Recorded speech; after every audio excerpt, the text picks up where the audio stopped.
আলহামদুলিল্লাহ আলহামদুলিল্লাহি ওয়াহদা ওয়াসসালাতু ওয়াসসালামু আলা মাল্লা নাবিয়্যা বা'দা।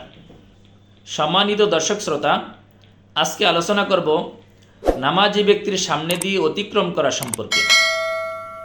নামাজি ব্যক্তির সামনে দিয়ে অতিক্রম করা মাকরুহ, কিন্তু নামাজি ব্যক্তির সামনে থেকে সরে যাওয়া মাকরুহ নয়।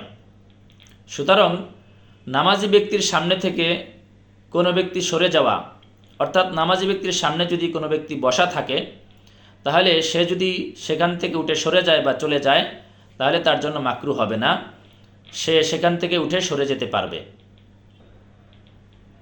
উল্লেখিত মূলনীতির ভিত্তিতে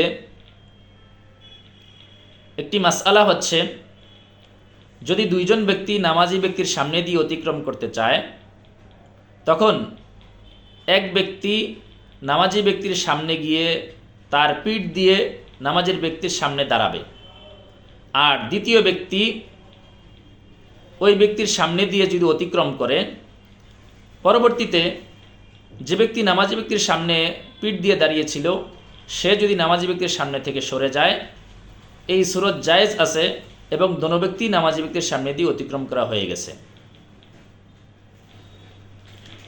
ওরকমভাবে নামাজি ব্যক্তির পাশে বসে থাকা কোনো ব্যক্তি যদি নামাজি ব্যক্তির সামনে তার নিজের হাতকে দাঁড় করিয়ে দেয় এবং তার সামনে দিয়ে অন্য ব্যক্তি অতিক্রম করে, পরবর্তীতে সে তার হাতকে সরিয়ে ফেলে, তাহলে এরকম করার দ্বারা কোনো সমস্যা নেই, এরকম করা জায়েজ আছে।